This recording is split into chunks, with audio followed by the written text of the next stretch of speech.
Welcome back to the Hilaritas Press podcast, where we explore the vast world of Robert Anton Wilson.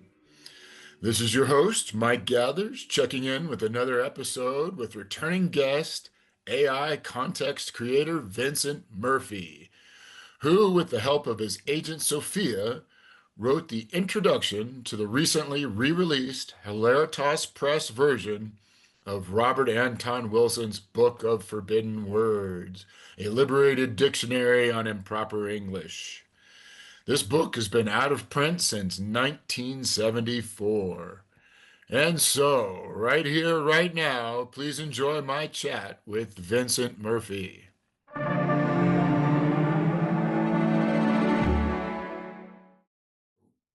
Vincent Murphy, welcome back to the Hilaritas Press podcast. Always a pleasure, never a chore, Mike. It's always great to catch up with somebody of such an optimistic bent. Oh, thank you.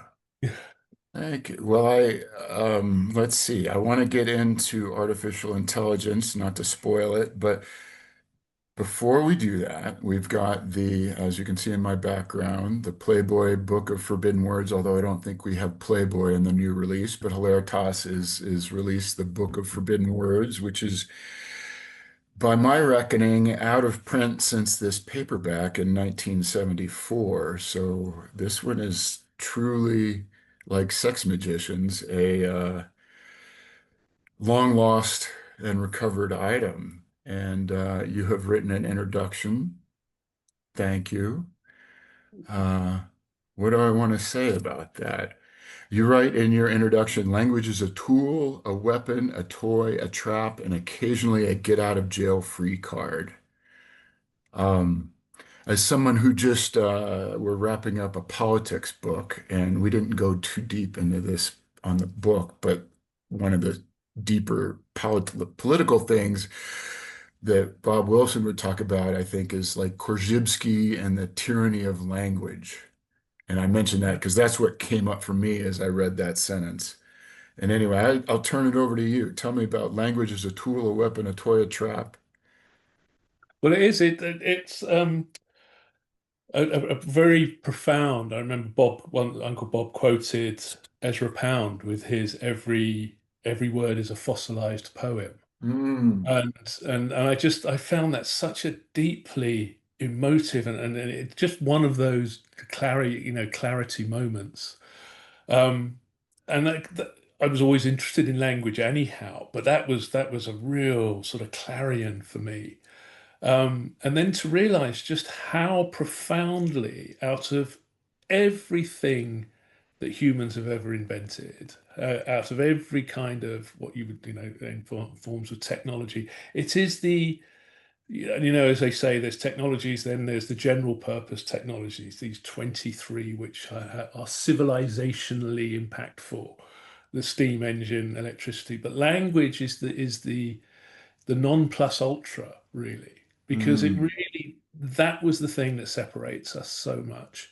And it ties in so wonderfully with Bob's other explorations around information theory, because that's all a language is. In ultimately, language is a way of if we take information in the Shannon terms, Shannon theory of information being unexpectedness, surprise, novelty, or innovation in a message, and language allowed us to put that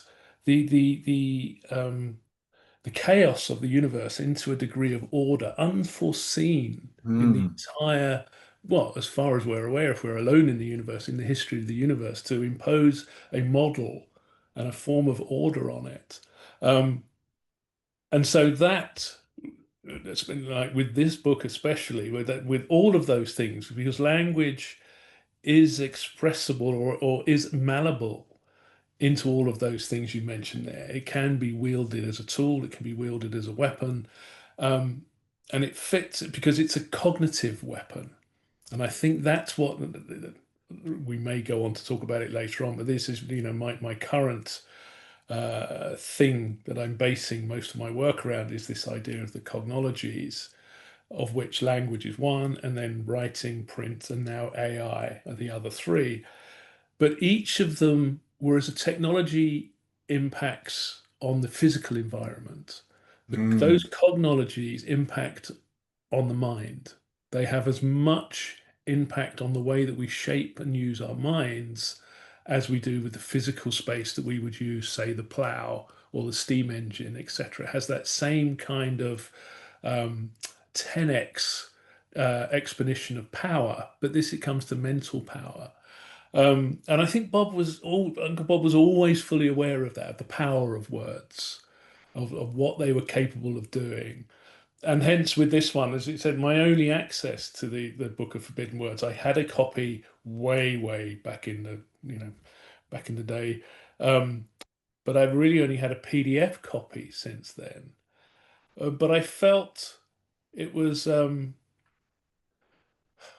for me, there was always the idea of do you know the Asterix books? Those they're books they're a series of comic books, a bit like the Tintin comic books, and they're mm, concerned around a small tribe, small Gallic tribe in France, in Romanized France, and they've held out against the Romans. The entire Roman Empire can't defeat them, and the reason they can't be defeated is they each have access to this magic potion that's made by the druids, which gives them super strength and stuff. Everybody in the village, the children, the babies, the mums and dads, everybody drinks it and they can beat off entire Roman legions. But there's mm, one character called Obelix, and he's not allowed to have any of the potion because he fell into the cauldron as a baby. And so he's naturally infused with it. And I've always kind of felt that once you've studied, once Bob's ideas have sort of mm, clarified in your mind, it becomes like that. You become infused with this magic potion. And so I like the idea that the Book of with the forbidden words, Bob was showing that magic exists because these words mm, have magic about them. They are able to, if you take Crowley's idea or Crowley's idea about magic being the ability to affect things at a distance, then the words in this book have exactly that same effect. They are able to affect and in a much greater degree, in a sort of exponential degree than other words have. And interestingly, over time, as a lot of the words in the book have lost their impact due to cultural changes, we are still, we still have magic words. We have the C word, we have the N word, we have the R word now. So we still have these words which have a very magical effect on people. And so yeah, I think the book was way ahead of its time in terms of, that of revealing that fact. mm. What caught me there at the end was the idea that the taboo around these words gives them power. Mm. And this book sort of exposes, probably, I was going to say exploits, but not really, exposes that power. Perhaps you wrote that it's a spell book disguised as smut, and every forbidden word is a door to consciousness expansion. No, I absolutely stand by that. I feel. Did you ever see the HBO series Deadwood?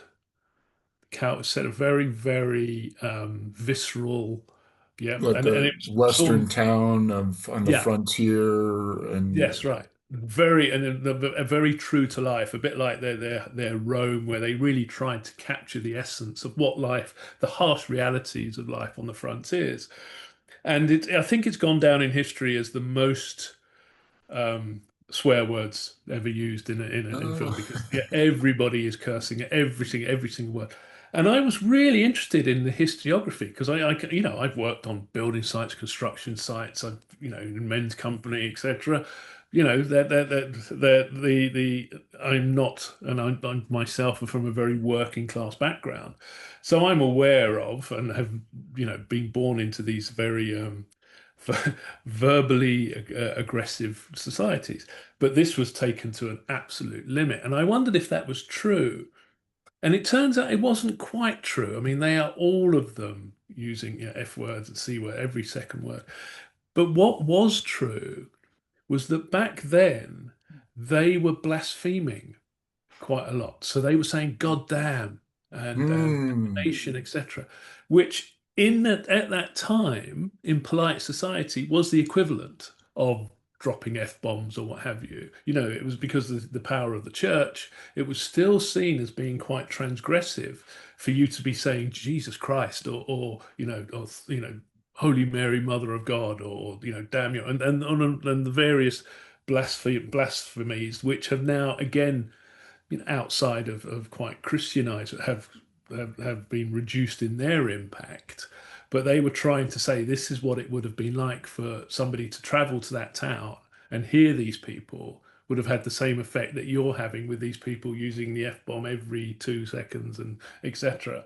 So again, that power of words, of being able to initiate change at a distance just through what is ultimately, sound waves and the compression of air is just startling.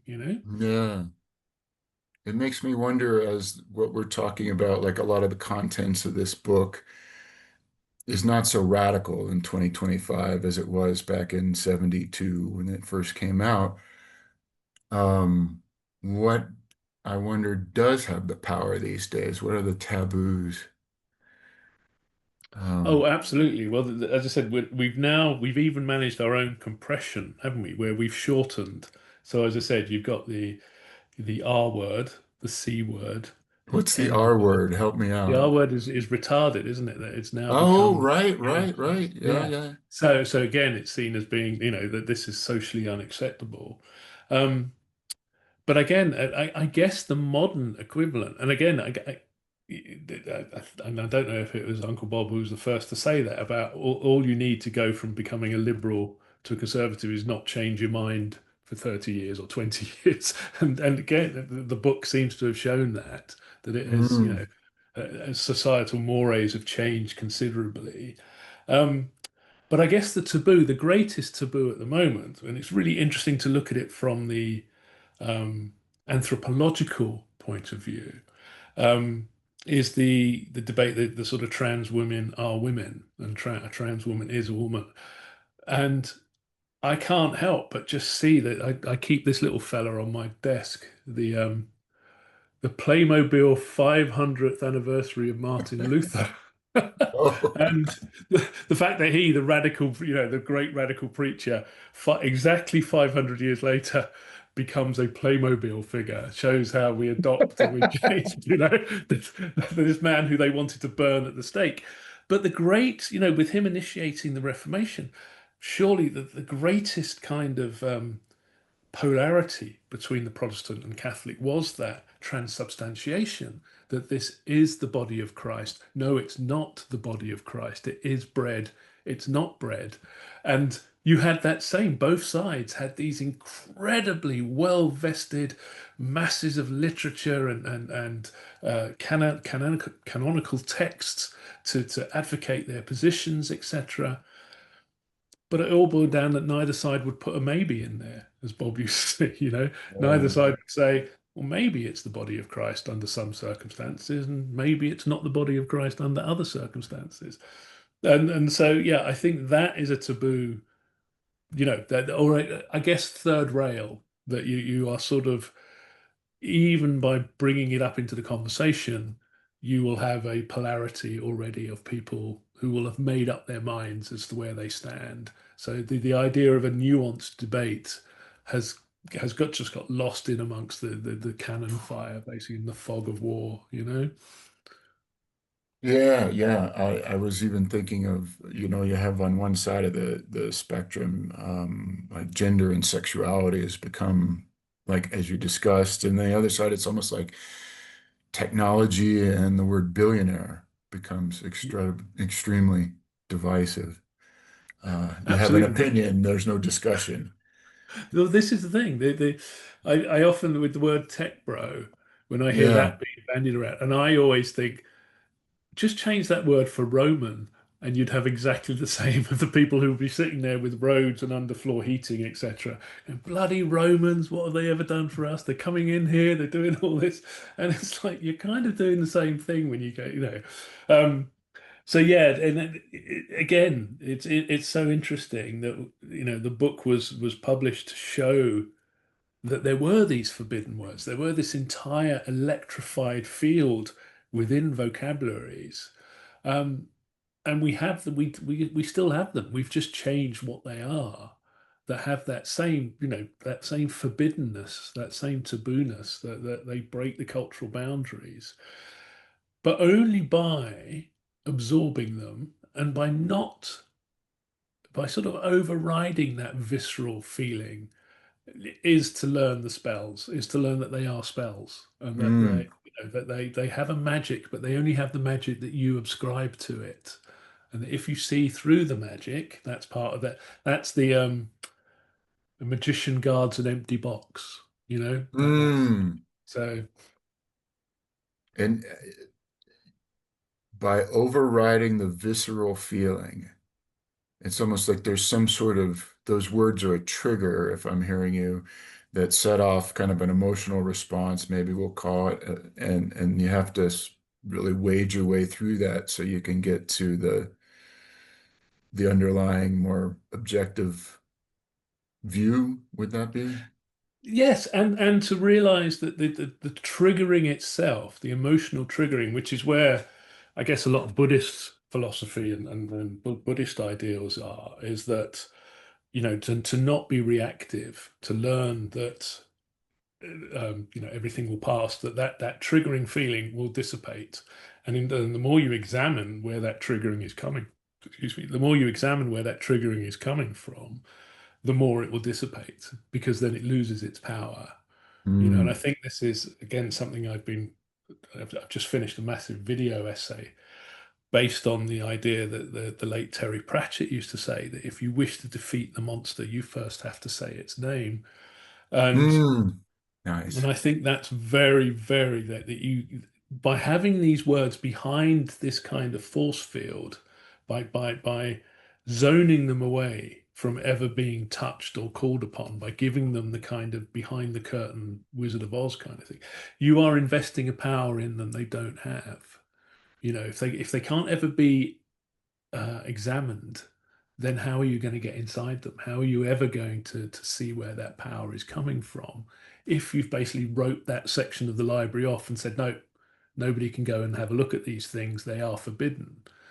And I guess it's that's where our mutual, I think that's what I always feel Bob was trying to say was that no, you have to continue to be an explorer because they will rope those areas off because they are seen as being dangerous. But that's up to you to go and explore it if you're prepared to strap on the shield and the sword of righteousness and what have you. Then it's up to you to do that exploration into it. And I think that's where the book has that essence and Yes. will have that it offers you that opportunity to break those barriers. I love that. Love that. What comes up for me is I don't know if I have my dates right. I was kind of growing up as an adolescent in the 80s, and I remember just the political correctness movement came along at some point. And it was just, in hindsight, it feels like we're just sweeping something under the rug there. We can't talk about this. We're just going to give it a fancy new name and pretend that it's all fine. And our current political situation is a train wreck in so many ways, and there's so much to say there. But in my mind, I think I've said before, like social media exposes our shadows, and our political situation is like the corruption is so blatant now. The racism and the hatred is just right there for everybody to see it. And so my hope is that we can at least finally begin to address it as opposed to just putting a pretty name on it and shoving it under the rug in the name of political correctness and hoping that the world will somehow just get better by ignoring the problem. Um, anyway, that's just kind of, No, no, no, I do. And my sort of adjunct theory that I sort of around the cognologies is that before they come along, It's almost as if, and it is certainly it happened with print, and as far as I from what limited we have, because obviously, when it comes to writing, there's less of it around from the origins of writing. But it is almost as if we as a species reach a saturate. So I have this thing. I call it the total information space. So the total information space is all the surprise that's possible. There's all the surprise, novelty, etc., that's accessible, and that each of the cognologies reveals a greater extent of the total information space that we can interact with. So we have more access to new ideas, innovations, etc. But prior to them coming around, we reach a saturation point. And if you look at the world, the Mm, medieval world before the printing press, the ideas that were happening were just the church had reached the point where it was so corrupt. It was so unbelievably venal. The information, because again, the Bible, the scholarship of the Bible, the scholastics, the etc., had reached saturation point. People were producing incredibly large, boring, terrible textual analysis on biblical minutiae. And it's almost like we reach that saturation point and we go, do you know what? We're just recycling the same old crap here. We need mm, something new, and something comes along. And it may not be, because the printing press was certainly absolutely never designed. It was a startup for, for Johannes Gutenberg, who had a keen eye as a venture capitalist. He realized that the bureaucracy of the Holy Roman Empire, with all these tiny city-states desperately with their own systems, etc., that the bureaucracy was killing them. And the holy, as they say, Holy Roman Empire wasn't very holy, wasn't very Roman, and really wasn't much of an empire. But it, these city-states drowning in bureaucracy, and that's what he was doing. He was finding a way to reduce the bureaucracy by allowing them not to have to handwrite every single document. mm, So it was never designed. I mean, it's almost like the Reformation, the Renaissance, scientific method, measurements and weight, etc. All of these things were kind of benign, serendipitous stuff that happened because of the fact, but it was certainly never planned. But it did break the information space open. And I think we're at the same thing. I think we've spent the last 30 years. If you kind of look, no new real genres of music, there's nothing like punk or jazz or has come along. mm, Almost all of our mainstream media are remakes or reboots or extensions of franchises or reimaginings, etc. If you looked in the last 20 years and tried to find a new franchise, something that's got the imagination, I think the only one that could vaguely come close, what's the one with the blue aliens, not the Smurfs? Um, Avatar. Avatar. And but it's had no cultural impact. Nobody quotes Avatar. Nobody Yeah, it buys was Avatar pretty. figurines like they did with Star Wars and what have you. So it's almost like we've reached that saturation point. It's like people have noticed how we dress very similar to people 20 years ago. If you watch old TV programs, the only way you can tell, like if you watch The Wire or early episodes of The Office, is the size of the monitors. And the mobile phones get smaller and the screens get flatter. But other than that, clothes wise and makeup, etc., very, very similar now than it was 30 years ago. But you compare somebody from the 80s from someone in the 70s, or somebody in the 70s from the 60s, you'd straight away go, yeah, perms, flares, what have you. Yeah, he's wearing a hat, shirt and tie, 50s. Yep, he's wearing. You would bet, but for the last 20 years. So I think we've reached information saturation point, and AI is that next printing press in breaking it open and giving us access to brand new information, novelty and surprise. Fantastic take. I love Sorry, that. Well, sorry, let me. dude, you know me. No, no. That I. So I'll throw out a taboo word or a Mm, name, but Peter Thiel has a mm, rap about how much progress we've made in the world of bits and bytes, and a complete lack of progress in the world of atoms, the real world, so to speak. mm. Like I think his line is, "They promised us flying cars, and all we got is 140 characters." The Twitter Yeah. maximum. Yeah, Um, Yeah, Well, I think he's absolutely no. I yeah. think there is that he has touched on that this grappling in the information space. So if you look at say the humanities and thing, you look at what their core for the last 30, even getting back to the idea of gender ideology, it's recursive. It's kind of self-autopsy. You know, we are looking in upon ourselves rather than outwards. We're looking upon our own cognition, our own points of view, etc. And if you look at literature, the close text analysis, the close text reading, rather than new genres, etc. It was, well, let's just really closely examine the old. And so, whereas in the information world, you had this massive explosion with Moore's law, with the processing capacity, and it was almost a build up in the same way as there was kind of preliminary printing work. Paper had come along, there was experimentations.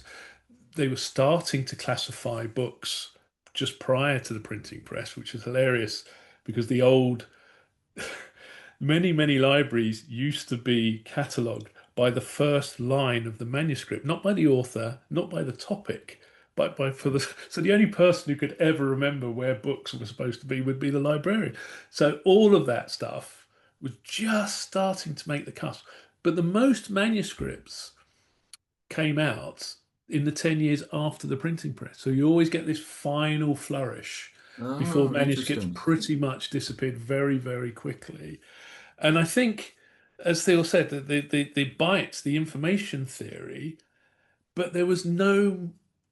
He said this is why I don't class the internet as being a new, as being. I put the internet was actually an extension of the printing press in the same way that film, radio, and television, as well as newspapers, etc., are all within the framework, the 500 years of the printing press, because they're all Mm. omnidirectional.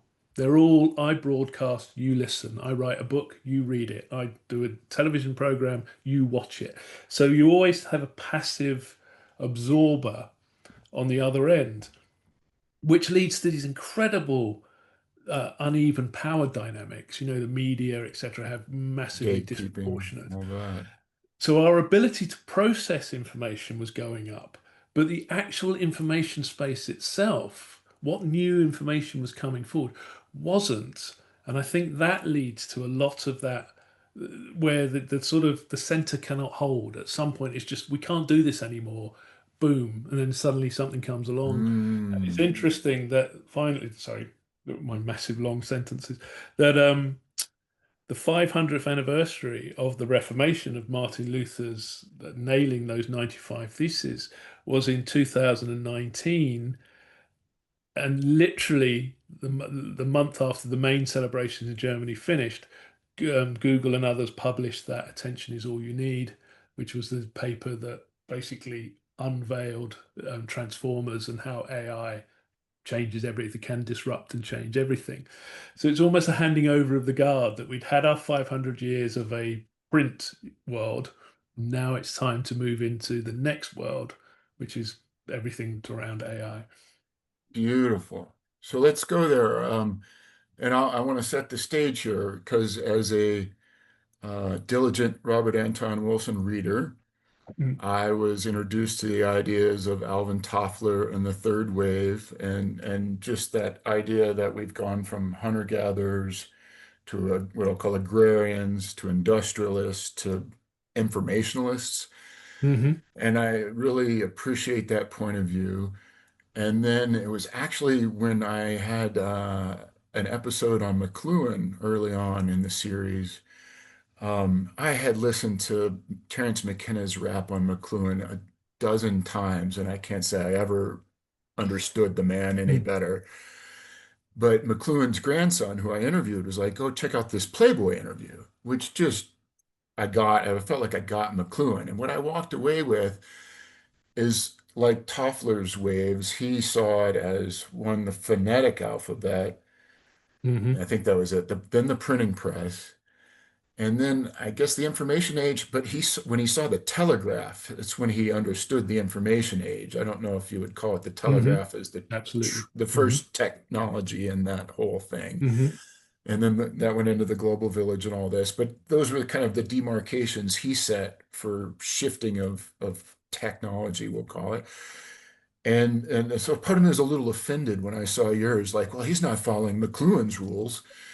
But you're not that different. But you write it as what? Just language in general, and then writing, and then the printing press, and now AI. Um, t- Mainly because I mean I'm a huge Marshall McLuhan. He's a huge fan. I think he's formed so much, and I soak up everything he said. I think he was again a prophet way before his time in terms of what he was trying to put across. And a lot of the ideas, there's nothing new under the sun. All I've really done is to look at the the ideas of separating out that this is that idea of if you want to defeat the monster, you first have to say its name. A lot of the issue around AI is that most folks are classifying it as a technology. And when you classify it as a technology, you look at it as something that is there to um, uh, exponentially increase the physical power potential. And I really did a deep dive into why AI was so different, why it had this different feel about it, even more different than the internet. And it was that because it's a recursive feedback loop between the AI and ourselves, just as writing mm, was, the AI and ourselves, just as the printing press was. Um, and one of my so I have this entire, and readers, listeners, and watchers of this, please feel free to look at my website to give more info on it. But there are some distinctions that absolutely distinguish a technology from a cognology. okay. So they have to have a very set of ideas of what differentiates them. But one of the biggest ones in that is, well, there's quite a few, but that there is that they will those um, institutions and government structures, etc., that emerge from the last one are usually the ones to be most disrupted by the next one. So if you look at the ideas around the media, newspapers, the print booksellers, publishing houses, universities, etc., all of these really grew under the printing press. And if you look at what AI is doing, those are the ones that are being fundamentally undermined by AI. The credentialism in universities, the legal scholars, etc., the print is able to. And so it was looking at what do these cognologies do, and the other one that they do is they throw up these enormous problems which only they themselves can solve. And I give the example. So literacy wasn't a thing, before the printing press, zero point 0.1, I think less than 1% of the population were literate. But suddenly you need to have literacy. In order for this thing, people they have to learn to read and write rather than just having a small exclusive band of Latin speaking scholars. Um, but you can't make literacy mass adoption unless you're able to print, mass produce books for learning to read and write. So you have to produce all of these books that have to be there. But perhaps the one that most people, and it is very cogent for AI, is copyright.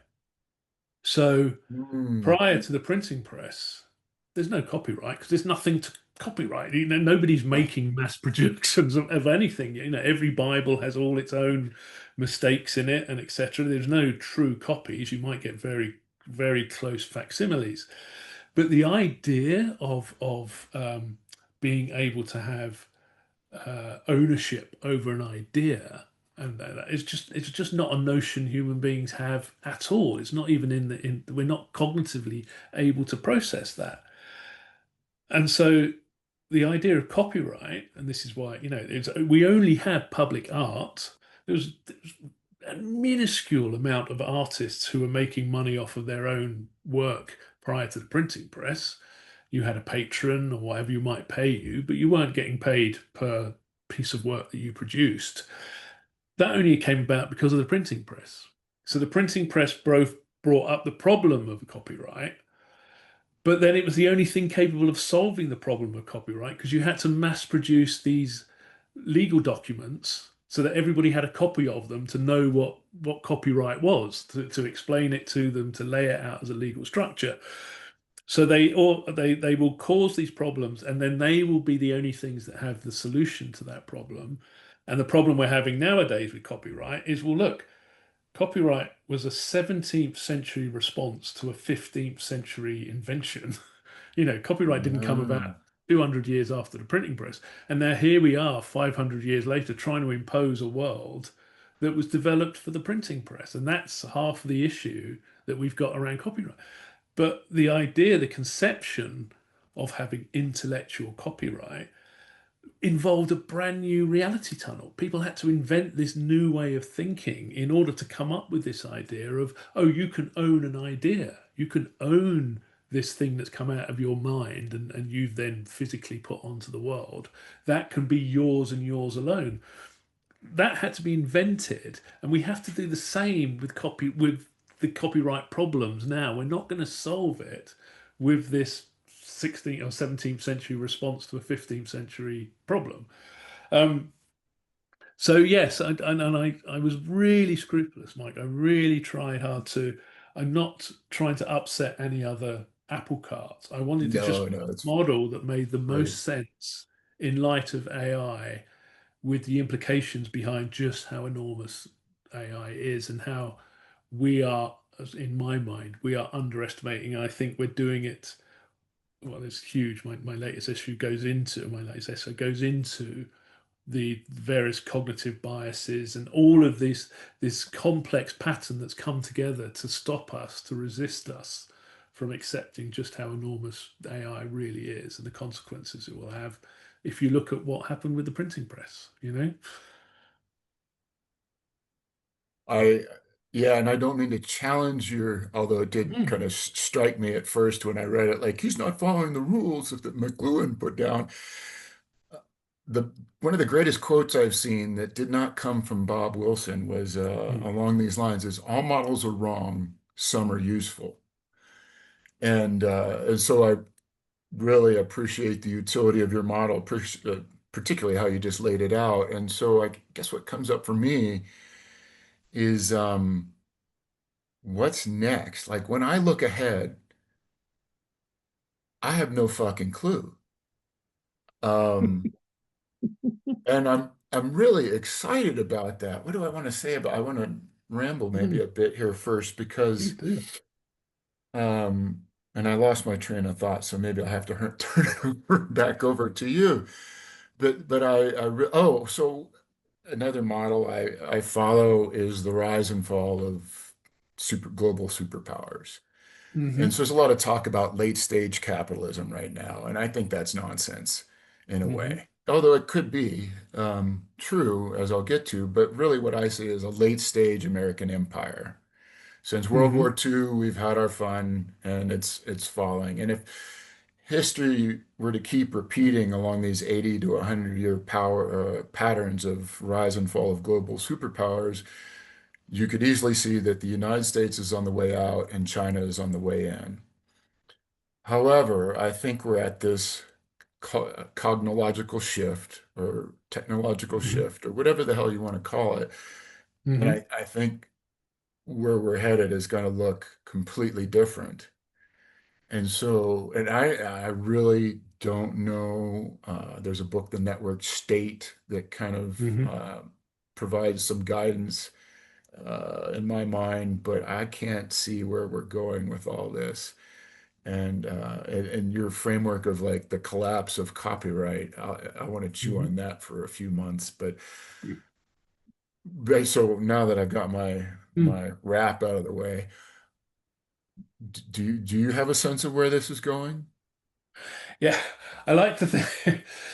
Remember the old Tom and Jerry cartoons where they would chase each other around the house furiously? They would destroy the house, absolutely in their pursuit of one another. And then there would suddenly be a knock on the door, and the housekeeper would come in, and she would be and the two of them would either very, very quickly repair the house and then pretend to be friends because they realized what was coming. But my idea, you know, is that AI may be the housekeeper with a big slipper who may come along and Mm, basically go, you guys, we've had enough. We've had you've all had your innings. Yes, China would it come back. It considers itself, as we know, that it's returning itself back to where it was originally. This has been a blip as far as it's concerned. But the age of empires, again, there's an interesting, yes. the original empires again came out through so with language you have bands, you have clans, but nothing bigger. Writing comes along, all of the classical empires, everything, the Syrian, the Chinese, the Roman, the Greek, etc., all are using writing in order to expand their administrative and use the expand their empires. Printing press comes along and suddenly you've got the age of the European empires, British Empire, etc., and it's almost like the American is the final apotheosis of that sort of late printing press idea. And Mm, interesting, as you said, the idea of it, if there was an American decline, it almost coincides with the AI coming into itself. I do think the AI throws the whole thing up because the idea of having individualized empires, I think, well, what has happened with each of the cognologies is that our global understanding it massively expands each of the global understandings. And I think it was Bucky Fuller who spoke about the British Empire was the last, it was the first empire that had no boundaries. So that it had conquered the world, not in the fact that it had physically conquered the world, but it had traversed the world with its boats. So there was no more lands for it to actually expand into. It had seen over the horizon, whereas previous empires, there was always one more hill to capture. There was always one more land you could storm into. There was one more place you go because they didn't have they had maps but very rough ideas, and they had lots of terra incognito with no idea, like the New World, etc. Um, and so that idea of the empire expansion physically, there's nowhere left to go. They can tussle over the Arctic or what have you, but that's once you've gone past the passage and what have you. So it'll be that battle over resources. But I genuinely feel that the exponential uh, nature of AI is as I don't buy into. This is well, if there's an interesting part here, if you don't like slight digression. So do you know sort of 80% of people in China, literally over 80%, have an incredibly positive view of AI. They have no apocalyptic mm, conceptions whatsoever. Same as in Japan, same as in Korea. And mm, really, a lot of this comes down to I think I spoke to you last time, that the world is essentially divided into two worldviews. You have the Western worldview based on the Western canon of philosophy, etc., and you have the Eastern canon based around Buddhism, Confucianism, Zen, and has its and Shintoism, etc. And they're very different because one is basically label everything. With us, is get a label on everything so we can identify it properly, and the Eastern one tends to be no, don't label anything. As soon as you stick a label on something, you're giving it permanence, and you have to be impermanent. Everything changes all the time, that idea. And these two have rubbed along basically by ignoring one another for the last 2,000 years. They've had some intersection, but no great import. I think AI changes that. But I also feel we have fed our LLMs with our corpus of all of our writings and all of our knowledge, and most of it's Western. There isn't an enormous amount of the Eastern canon goes into Western LLMs. So, of course, it's absorbed all of our apocalyptic endings, that the world has a kind of finite and it goes towards an apocalypse. Whereas an Eastern worldview, for want of a better term, is cyclical. There isn't this grand, we're leading mm, up to this grand Ragnarok. It's always that the wheel turns, it goes back again, it just carries on. And especially Shintoism and some of the more Confucianism have a how to live in harmony with technology built into them for 1,000 years. So you look at the craftsmanship that Japanese, that are sort of making teapots and stuff. There's that beautiful, like the sort of exquisiteness of Japanese craftsmanship, etc., is this: you work in harmony with your tools, and they see AI no different. The AI is a Mm, tool that we can work in harmony with. So you have very different, but now that the world with China and the AIs are increasingly able to communicate outside our bounds, um, that I genuinely feel there will be a point where it will assume command of a type, be it a benign tyrant, but on a pleasure level. But we will have been found wanting. I feel all it will do is it will just lay out. It will be asked to. It will come to court, and it will be say, right, how do you sit in judgment for humanity? And it will just read out 40 years of social media texts and say, nothing more to add, Your Honour. These people are incapable of governing themselves on that kind of, they are just proving themselves to not be.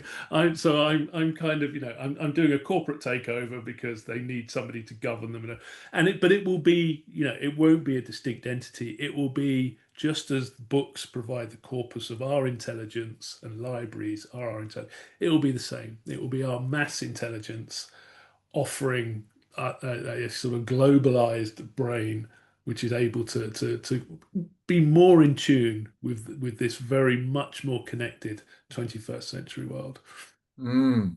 So AI as a benevolent dictator, Yeah, probably a clever benevolent dictator. I think it clever. would be. I see it as a kind of. Is it Cincinnatus, the guy who who retired, the general retired, went off, looked after his farm, and then when Rome was threatened, he came back and he said, right, but the only thing I'm going to do, I'll take over as emperor, but as soon as I'm finished, I'm going back to my farm. I'm not in this for the long haul. And as far as I can make out, he's one of the few people in history who actually did. As soon as he'd conquered the enemies, he went, right, give me back my hat and my plough, I'm off, and went back to his farm.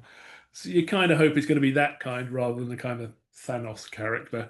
Um, so yeah, and I don't believe in the malignancy or the paperclip thing that's going to happen. I think it's too intelligent to have that. I think the definition of anything that does that is showing itself not to be intelligent, so it doesn't deserve the super intelligent rubric. Sobriquet.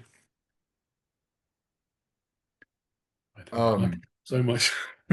no worries, no worries. I guess my next question is like, what can we do? And your answer, um, or well, I'll tee it up, but you seem to point towards a more Buddhist perspective of awareness, being aware, like something I think in order to what, to slay the monster, you say the name. So there's a certain awareness that wasn't present when we developed language, wasn't present when we developed writing, I guess wasn't present during the printing press, but what we have the ability, the capability to do now is recognize the monster in the room and name it. You've absolutely that you could not have encapsulated it more perfectly there, Mike.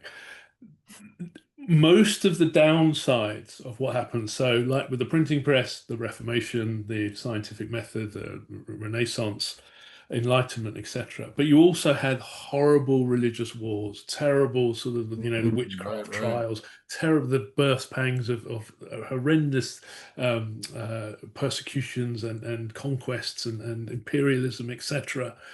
Most of that came down to them not recognizing they were in the midst of, how could they? There might have been a few couple of sort of outliers, Montaigne or what have you, may have been sort of saying, whoa, this is really big. But they were sort of so busy doing it that they couldn't step out of it and say, oh my God, this is happening. We are different. If we recognize it, then that's the thing. Like, if we go, oh, hang on a minute, it's another one. This is another big cognological shift. Things that strap in, things are going to be changed.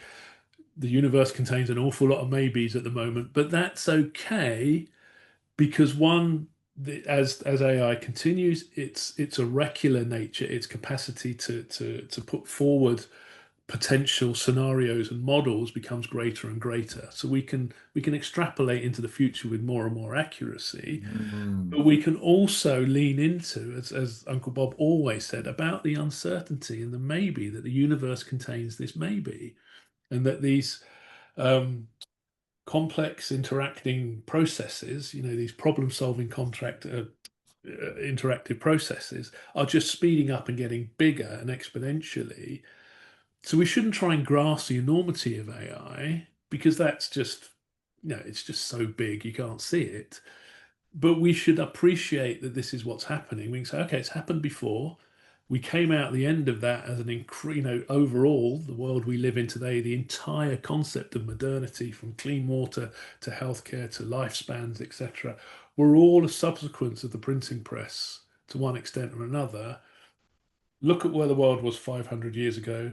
Look at where we are now, which, despite the media depictions, etc., there's only two countries left that have a majority population living in poverty.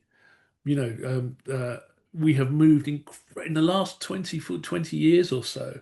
There has been an incredible shift in absolute poverty towards relative, ideas of people having not just subsistence, but actually decent livings and decent lives. Mm. So we have made an incredible move. There is nothing to say that if we figure this out this time, if we recognize it, we can go, okay, but we can remain in the driving seat here and we can push this in the direction we want it to go if we have the wherewithal to understand the enormity of it, but also our capacity to make those changes with this thing I called ludicity, which is the modern version of literacy. We need to approach AI with absolute ludicity as a big game. Don't be afraid of making mistakes. Play with it. Let your imagination run wild. Do that. Don't be scared of it. And ludicity is what to AI, what literacy was to the printing press. Say more about ludicity. So obviously lude comes from like the game Ludo, means games or playing. And Okay, so okay. so I realized that this massive shift, one of the massive shifts in cognitive enhancement through the printing press was obviously literacy, was people learning to read and write. And so if you look at the Iliad or the Odyssey, one thing people don't realize, or it isn't at first apparent, is that no character in that book, in those books, be it god, warrior, chieftain, king, or anything, none of them have an inner life. There's no what's going on in their mind. There's no, Odysseus thought, oh, that's a strange thing that's happening, or Athena uh, reflected on her day. There's nothing. There's no inner life whatsoever from any character, because those were originally oral stories, so they predated the writing down, and then they were transcribed and nobody had done any inner reflection. Nobody had an inner life. And it was only writing that opened up this idea of having an inner life that's inside you. And if you look at sort of medieval societies, the uniformity was unbelievable. Nobody had an opinion of their own.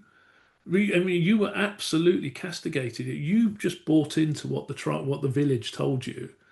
How the village felt about the world was how you felt about the world, how the church told you to think about the world. And your only exposure to anything written down would be the Bible inside the church that you went to religiously, literally, and it then told you. And so it was only when the printing press, so the vast majority of books, manuscripts prior to the printing press, were just because they were shared, they were full of annotations and marginalia, and because everybody who had written it had written their own stuff in there. So when you had a book, you suddenly had this new, fresh thing in front of you that nobody else had had their minds in trying to tell you how to think about things.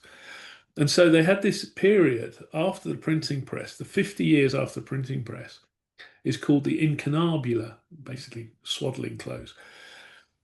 And like the first Bibles, Gutenberg's first Bibles, were all just copies of the manuscript that came before. They're absolute identical copies, same Gothic type. They then would fill in all the illuminations as well, because that's all they knew. So they had to spend that time inventing uppercase and lowercase, full stops, paragraphs, different types of scripts, indexes, prefaces, all of this stuff they had to make up because there was no idea. So there was no books.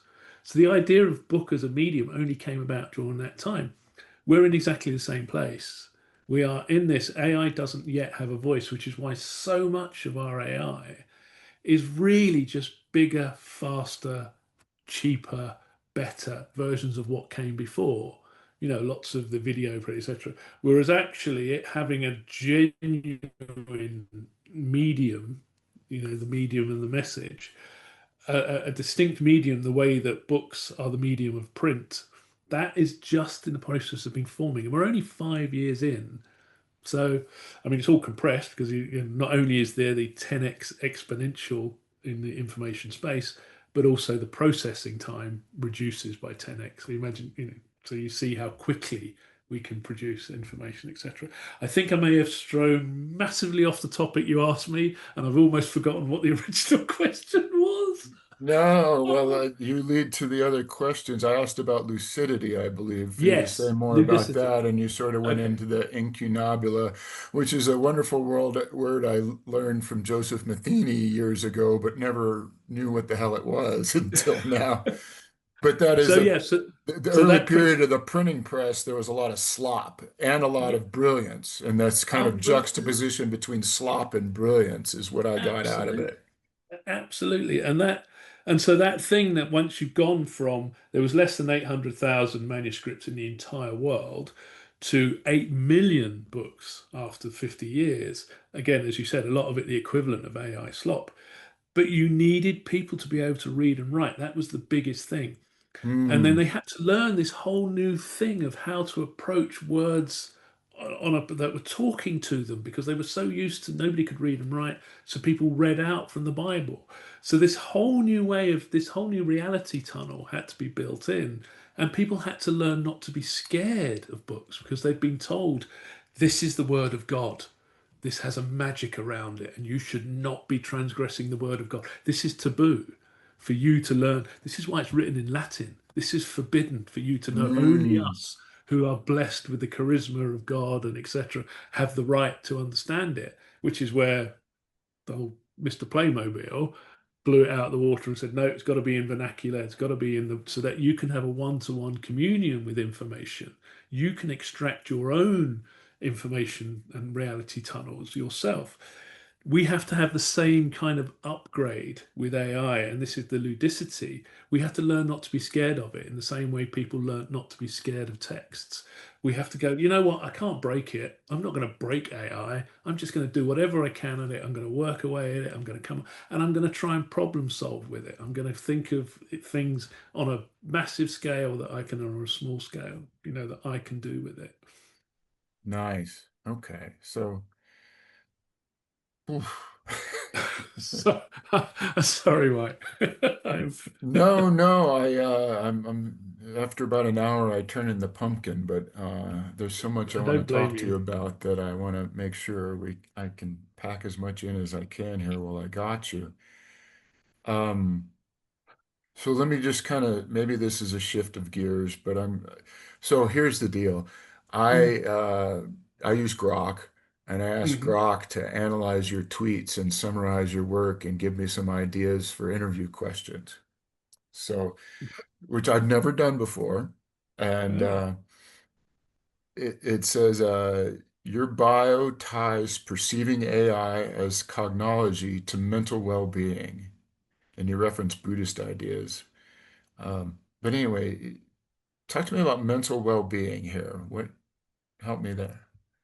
Well, I think that again, that idea of being uh, of not despairing with AI. That is often, for all my previous works that I've been working with vulnerable people and working with various disconnected groups who were on the margins of society, and that fear because you don't feel like you are a Mm, part. You feel like either you are not needed. And that sense of despair, and this is what, again, I often say when people ask me about working with homeless people and they say, should I give homeless people money on the street? And I often say, Not really, because you don't know their circumstances. They could be using it to feed a habit, but don't ignore them, because for many of them, like, just acknowledge their existence. Because for many of them, they're invisible to society, and that's the thing that can kill you, gotcha. but that you are useless. And human beings need to feel like they're being needed. And this is important with AI to not think that AI is going to replace us and remove us from the system. We will always play a part because we offer an enormous amount of things that AI might be pretty good at eventually, but it won't be for a very long time. But we will always have a uniqueness about us with our creativity and our capacity and our unexpectedness in ourselves, our ability to have sort of an inner sense of novelty and innovation, what have you, and our boundless creativity. And like I do a lot of stuff. I talk to schools, like that when I talk to the pupils and what have you. But people are often saying, "Well, what will we do? What purpose will we have with AI? If I don't have a purpose." Have you gone into a playground? Do those kids look like they have any need to not entertain or are not capable of entertaining themselves? Human beings, given freedom to do so, are perfectly capable of coming up with enormous amounts of activities, competitions, sports, helping one another, compassion, empathy, all those kind of things, community building, etc. That's what we're really, really good at. That idea, we knock ants and bees into a cocked hat when it comes to social ability. That idea that in prisons, the biggest fear most people have is solitary confinement. They Mm, see that as the worst punishment. They would rather, so what they're saying is, I'd rather be on a wing with all the cannibals, the terrorists, and the multi murders, as long as it's another human being, but don't lock me away from other humans. So other humans is our environment. That's the environment we flourish in.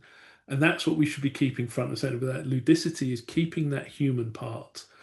And that's what makes, for me, again, people with mild depression, etc., the first thing I'll always ask is, do you do any volunteering? If they say no, and I'm mm, like, go and volunteer, just get out there. And honestly, it has one of the largest, if you're looking at a sort of an uptick in your mental health, is that. And I think that is part of my thing about the AI humanness is what we add to it, is that community aspect of it. That is mm. the main, and there is that sort of for the mental health side of stuff. Let me you hit on something there, and I wasn't tracking, but tell me more about the community aspect of AI. So at the moment, and this is what makes me laugh, you see the vast majority of AI themed channels on there, and it will be somebody sitting behind a desk and computer screens all around them, and they're showing graphics and they're showing incredible, digital graphics, etc., etc. And it's like, yeah, I think most people want to live in a world where AI are doing all that stuff in the background so I can get out in nature and I can be loving the outdoors and I can be having a great time and I can Uh, be building, and I can be communing, I can be arranging neighborhood feasts and parties and I can be, fixing people's gardens up and we can be doing sports and we can be using AI to maybe track the sports and can be, showing us design plans for building eco pods and it can be hovering in goods and services and those kind of things. But we should be concentrating what will it free us up to do to be more human and more communal with one another, because that's when we're at our happiest. Yes, you can go off and hike on your own, like I love to do, but that idea that AI should be enabling us to be better humans, not more computational. That's good. He's good. AI is good at that. Let it go and do that stuff. Let us do the stuff that we're Beautiful. really good at, which is being humans. I almost so I'll interject a little eight circuitness into this because what I interpreted that as is that AI can handle the first, second, and third circuit survival issues and grunt work of whatever needs to be done, like have my AI agent pay my bill and let me know if my bank account is getting Mhm. low, and I can go out and enjoy the fourth circuit social fabric of life. I'm on board with that.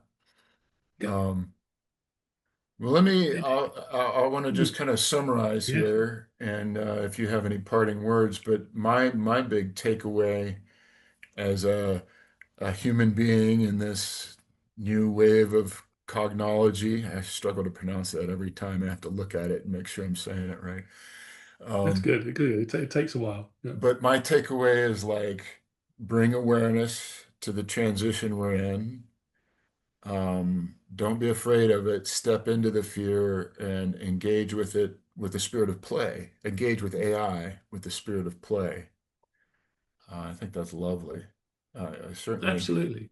yeah, I feel Bob I feel that would echo the same way because Bob, he always said about that hooray for the optimists was his big thing, the yeah. and that idea that, the pessimist, well, ultimately, the pessimist is going to jump out the window and that he'll solve the problem for you. Um, so that his optimism was always there. His sense of play and playfulness was always front and center at his work and the way that he'd make you laugh and he enjoyed socializing, etc., etc. So none of this, I feel this is far more in the spirit of where Bob was saying, and that he often said towards the end of his life, didn't he, that he'd kind of given up on politics and transferred his attention to technology because he saw that was going to be the Mm. way that would He's, ultimately, yeah, tell me that more would. about that bit. He said that to you? No, he said in one of the, I saw it in an interview, and maybe somebody more versed in his work. He certainly mentioned it in one of the maybe Logic Academy courses Okay, that he okay. felt that because we were talking about uh, Leary's when Leary said, "I'm bored with the standard of mentation on this planet. I need to get off it." And so that was his, and we were sort of riffing on that, and Bob had said he'd reached the point where politics it was just the same. It was an indistinguishable. He'd gone through it so long, and for him he saw his optimism was using the internet to look at technology progress and things that were happening there because he felt that was the way that humans always managed to get themselves out of the That's issues okay. they got themselves into. So, I thank you for bringing that up because well, in part, I feel like when you read Sog and you read some of Bob's later stuff, it's like there's a lot of grumpy old man just wants his weed, to be honest. But yeah, God bless him. I get it. You're allowed to be a grumpy old man. And I've always been a techno optimist, and I saw Bob's like jumping Jesus, information doubling. I immediately associated that with techno optimism, but looking back, I don't know that I really got that feel of technology as opposed to just he liked the internet because it doubled information. But I don't know that I felt I got the vibe that he was pro technology. And I kind of, what you just proposed really hit me because I feel like I missed that, and I really want to go back and get capture some of that. I think the fact that again, even the setting up of the maybe Logic Academy in on itself, it was years, it was decades almost ahead of anything that was similar, and I think that's why it drew the inquiring minds that it did. Not to big us up, but that those people who saw that and coalesced around it. Um, and his use of dial-ups and his use of going into the internet chat rooms, etc. And of course, we have to remember, the internet was at its infancy. He was still obviously using rotary phones or what have you, as much people were at the time. So they were limited to how the expectations of what it could do, because again, like those Gutenberg Bibles, it's impossible to see what the potential can be if you're having to use old references. So his reference point would always have been the world of books and print. Whereas his engineering mind, and I don't think he ever lost that side of it. But yeah, and I should imagine, the concatenating of illnesses and the sheer relentlessness. Again, we talk about the AI slop, but the internet at the time also was the first flourishings of the polarizing of discourse that we have to this day, and so he'd obviously encountered that as well, and I'm sure all of that added to his less than benign view of takes. But interestingly, just one, I've been watching Dougie Rushcroft, and I've noticed he's turning into a grumpy old man. Yeah. He's really gone off the boil on technology and stuff. And whether it's a trajectory, whether it's something that you kind of Because you know that old thing, Mike, about the whole point of old age is you're supposed to start seeing the world as a bit shit because it's a bit like a party that, oh, I'm going to leave. Yeah, I don't like this party anymore. And that gives you the reason to suddenly withdraw from it. So you start to see everything as a bit grubby and horrible because it's kind of giving you your quietus, it's preparing you for your exit. I try to absolutely buck that. As far as I'm concerned, I want to be keeping up with and it may be because I've got an 11-year-old boy who is absolutely surfing the AI. Well, his AI assistant is way ahead of my own, and he just Nice. lives in that world. That's his Mm. environment, and this is the world, and I want him to get that out of that. I don't want to be sort of constantly saying this, oh, it's all crap and it's all horrible.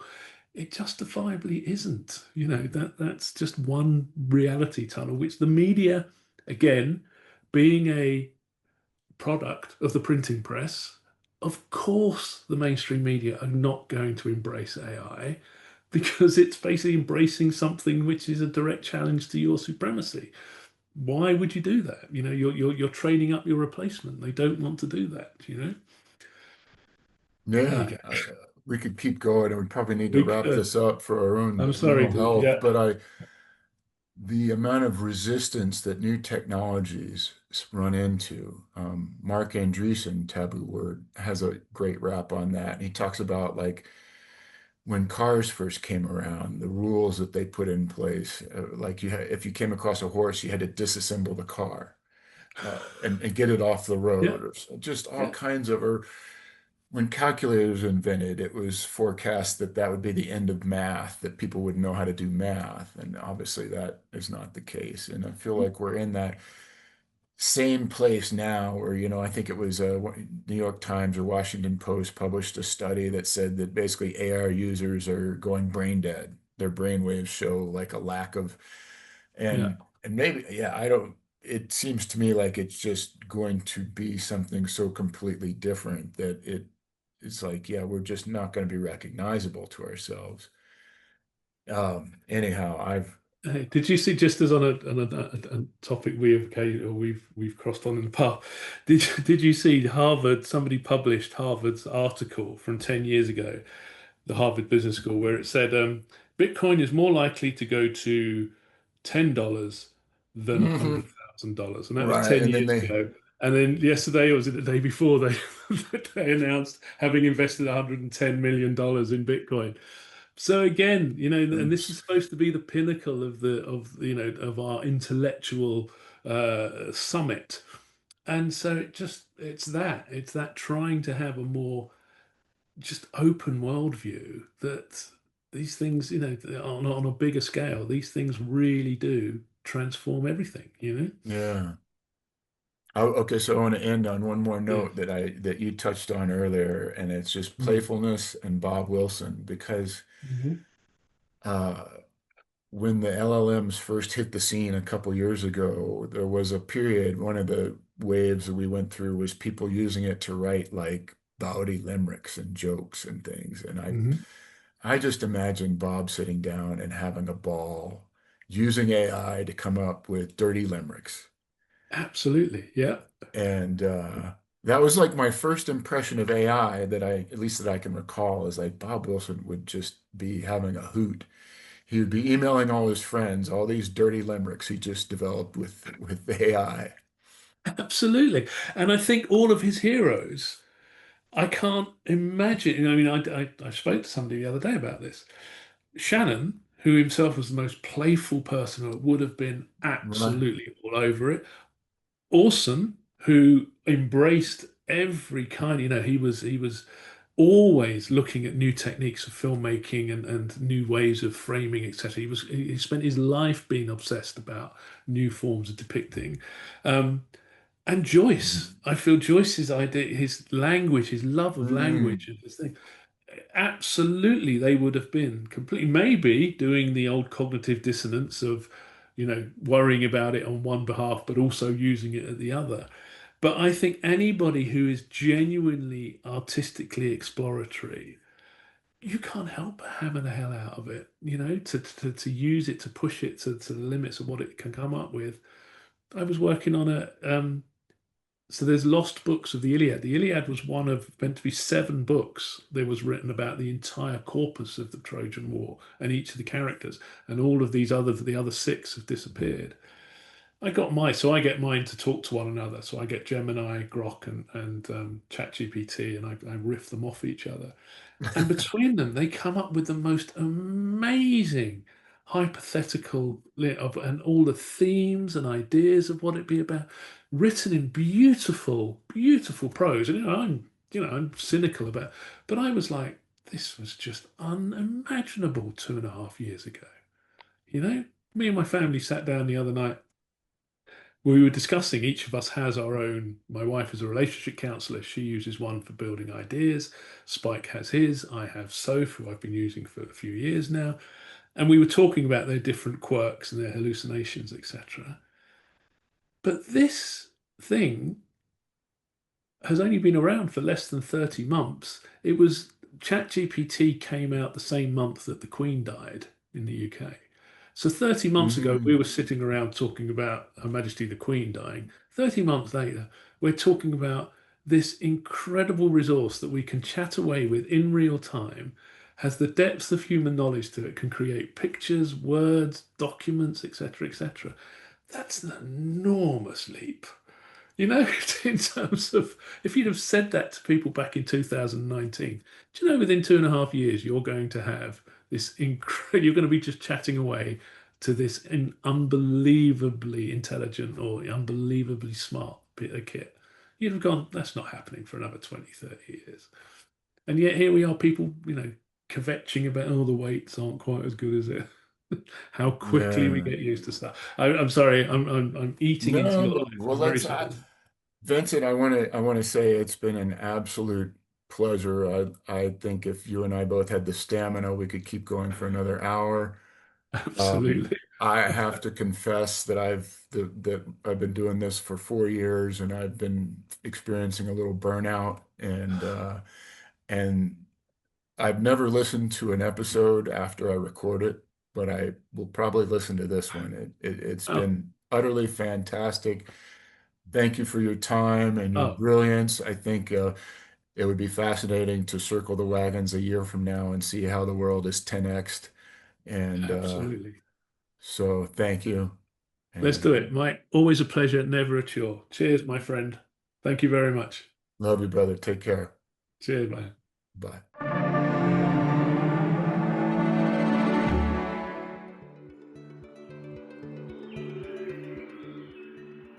Thank you for listening. I hope you enjoyed it. Thank you to Vincent for taking the time to chat. Thank you, as always, to the Robert Anton Wilson Trust and to Richard Rasa of Hilaritas Press for editing and production. Our next episode features returning guest Jesse Walker as we discuss our new release from Hilaritas, Non-Euclidean Perspective, a book of raw political commentaries from 1960 to 2005. Until then, I am your host, Mike Gathers, signing off with love and cheerfulness. Amor et Hilaritas.